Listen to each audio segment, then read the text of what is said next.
to another episode of Sacred Heart's Stained Glass Window Bible Study Program. This week, we will be examining this stained glass window right behind me of St. Joseph with the child Jesus. Now, just a quick review from the past 2 weeks.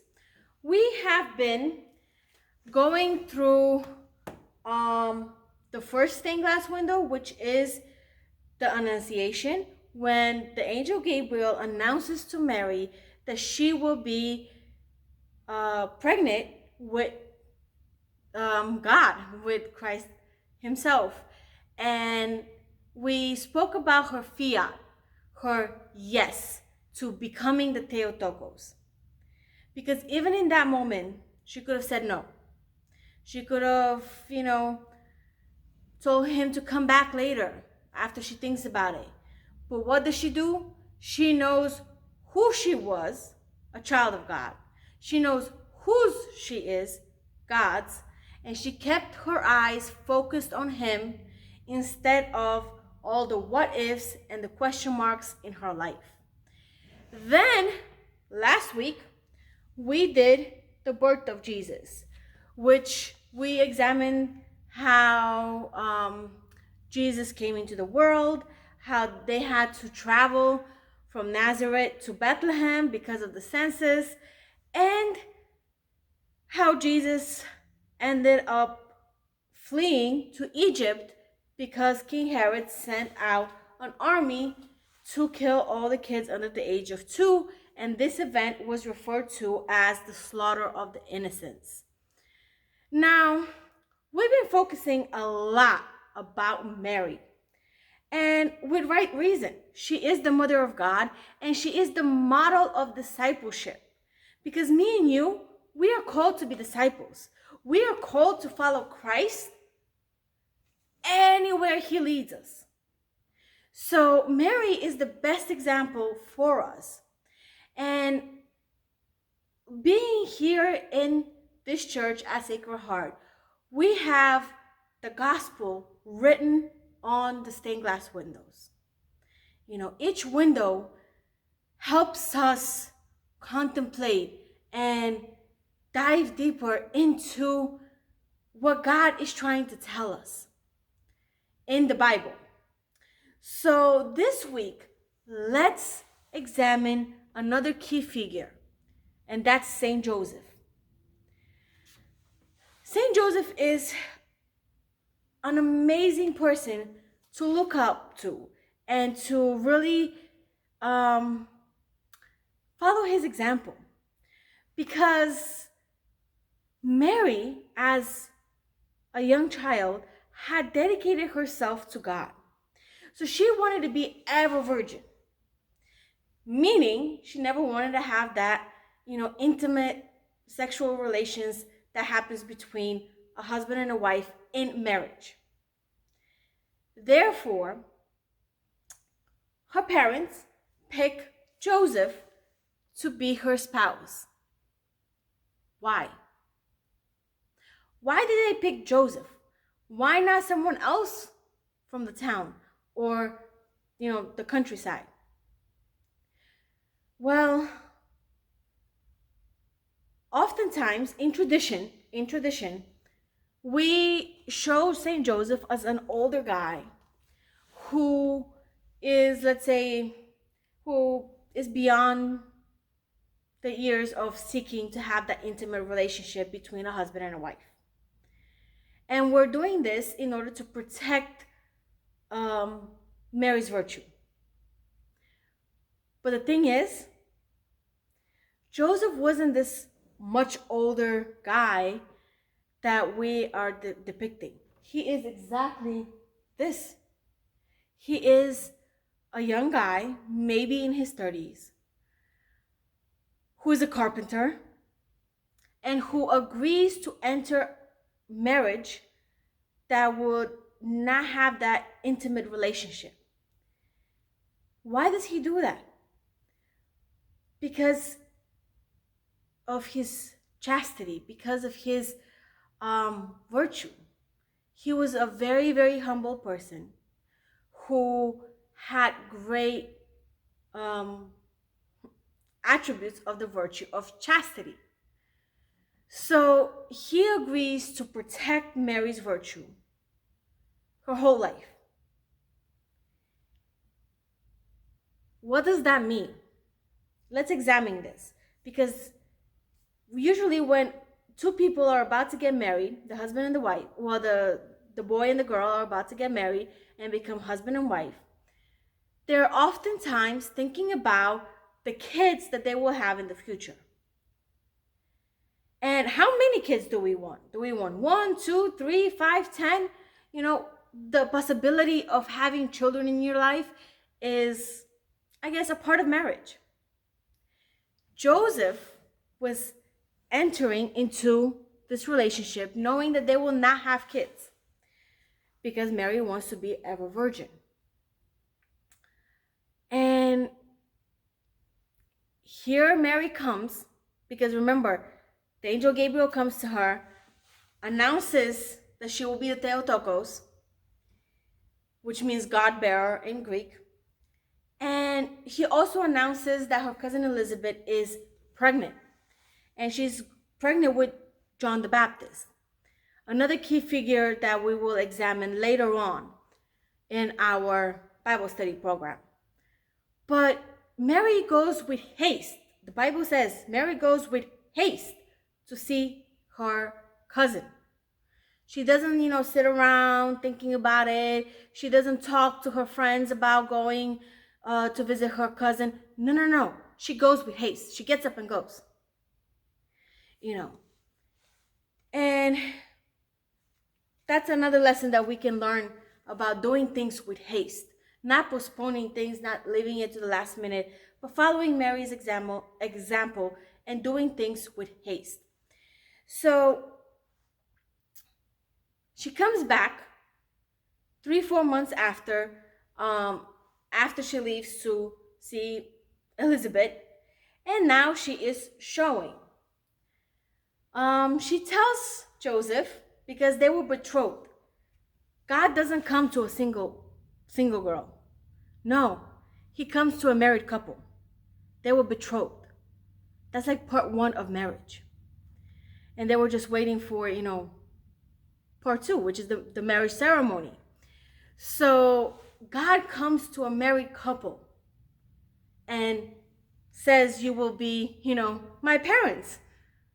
And Mary comes and she is now showing, and she tells Joseph of what had happened. His first reaction wasn't, oh yeah, I believe you, absolutely. No, he had his doubts and he was a little confused, and he said, you know what? I don't believe you. I don't believe that an angel came to you and that you're pregnant by God. Think about it. If our wife comes to us and says that, for you guys out there, if your wife comes to you and says, I'm pregnant by God, and an angel announced his birth, I don't think we're going to jump to believing, like, oh yeah, absolutely, that makes perfect sense. No, and Joseph didn't either. But then in that society, he could have stoned her to death. So because he loved his wife, remember, they were betrothed. Mary was his wife. She wasn't his girlfriend, his fiancée. No, she was his wife. They were betrothed. And he loved his wife. So he decided to divorce her quietly, to walk away quietly, to protect her. And we see the angel Gabriel coming to him again and saying, what Mary had told you is true. She did not cheat on you. She has been faithful, and this is by the will of God. Let's pause this video for a second right here and think about what that means for Joseph.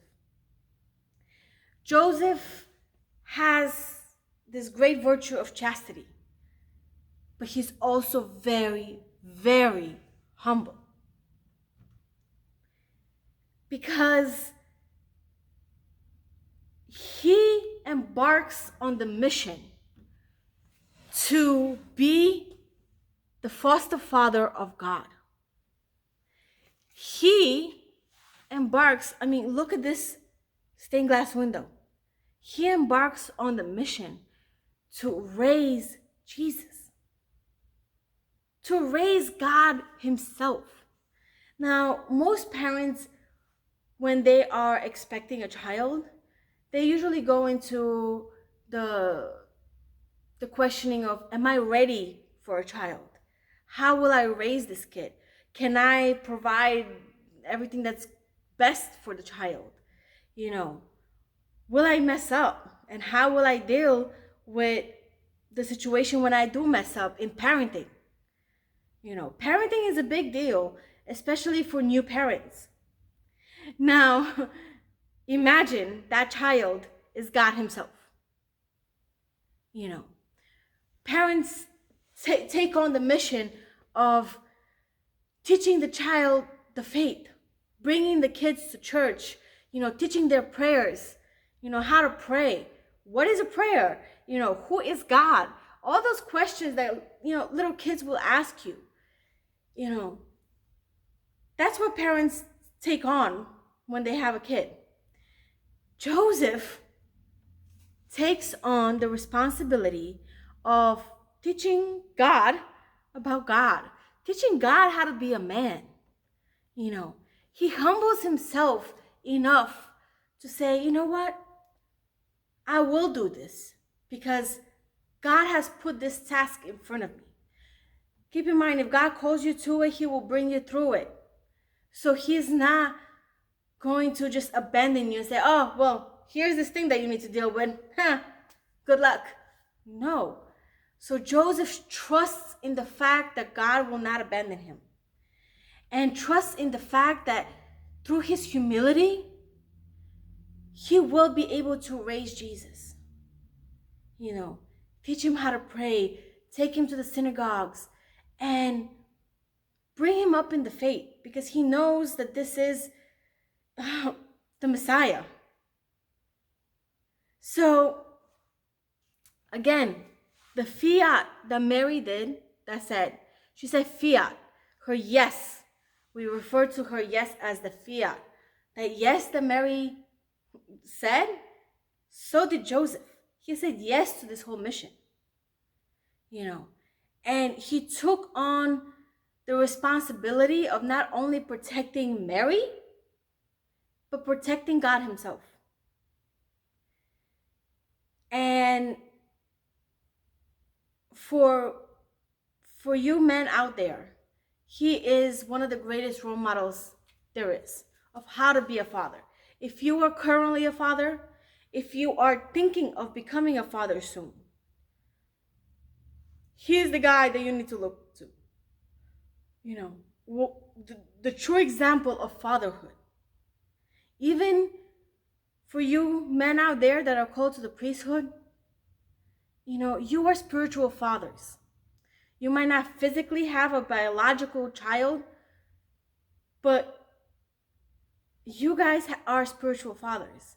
And your flock, your community, your church community is kind of like your children.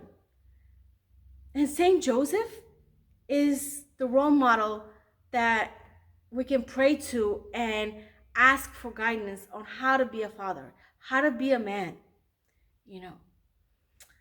And that brings me to speaking about vocations.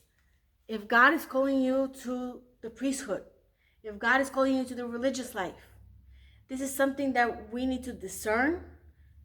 We need to take it to God in prayer, and we also need to take it to our spiritual advisors, our counselors, and really see, is this where God wants me to be? And if God is calling you, in fact, to the priesthood or the religious life, it is our duty to say yes. Because we are called to sainthood, but there's many different ways that we can become saints. It's not just one road. And the best example that I love to give is the example of Marie and Louis Martin. They are the first couple to be canonized as a married couple. So they chose the vocation of marriage. And they were canonized as a married couple, which is a big deal. Their daughter, Teresa, is Saint Teresa the Little Flower. She chose the religious life. She became a nun. And she's also a saint. So in this one family, we see the vocation of marriage through her parents and how they became saints. And we see her as a nun, taking on the vows and that road leading to sainthood as well. So let's take a moment to really think about our vocations. Because Joseph had to think about his vocation. First, am I called to marriage? And am I called to marry Mary?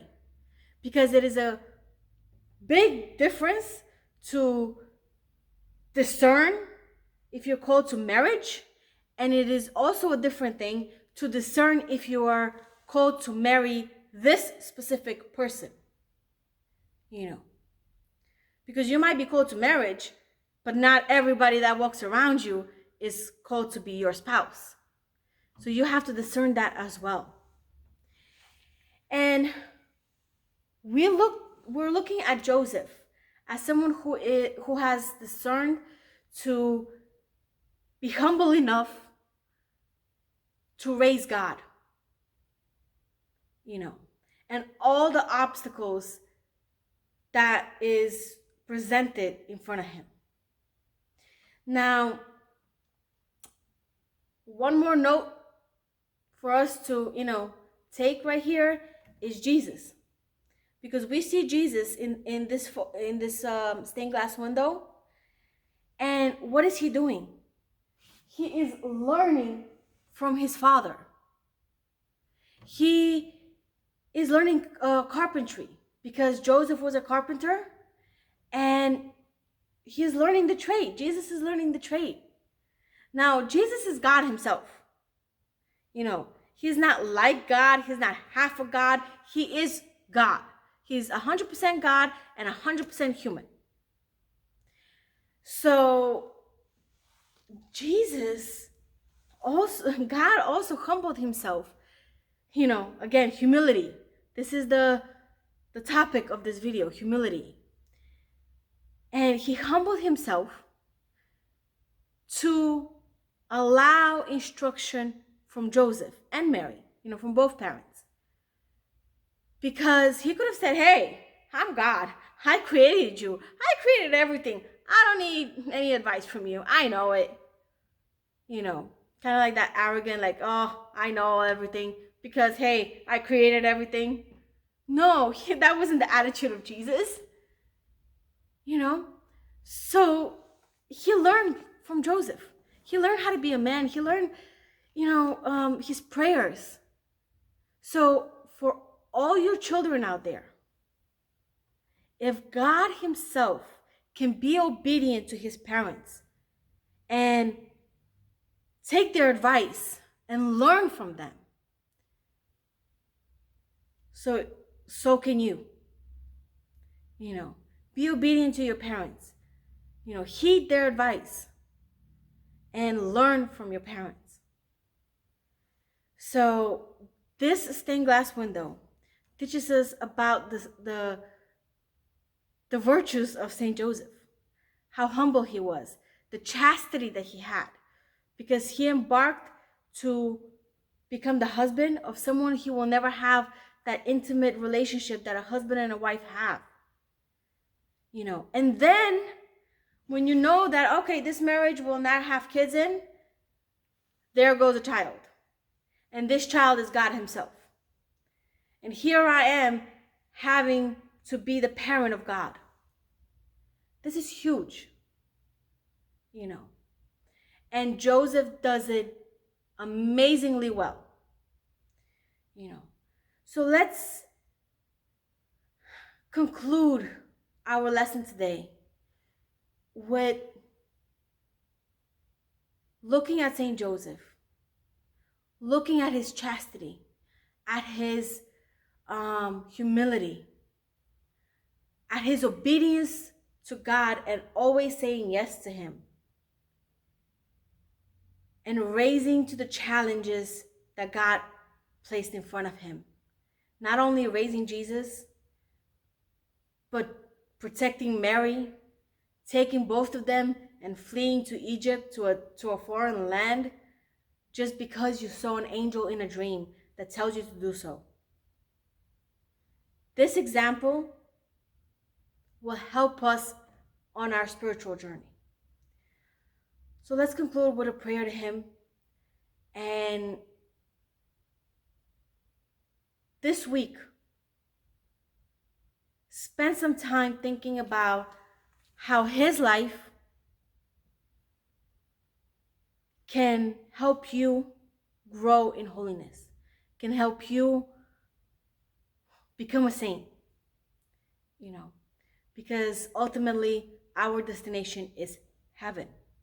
So we need to really go up towards heaven, on our journey, grow in holiness. And it's those little yeses that will help us on our journey. Well, God bless, and I will see you next week. Bye.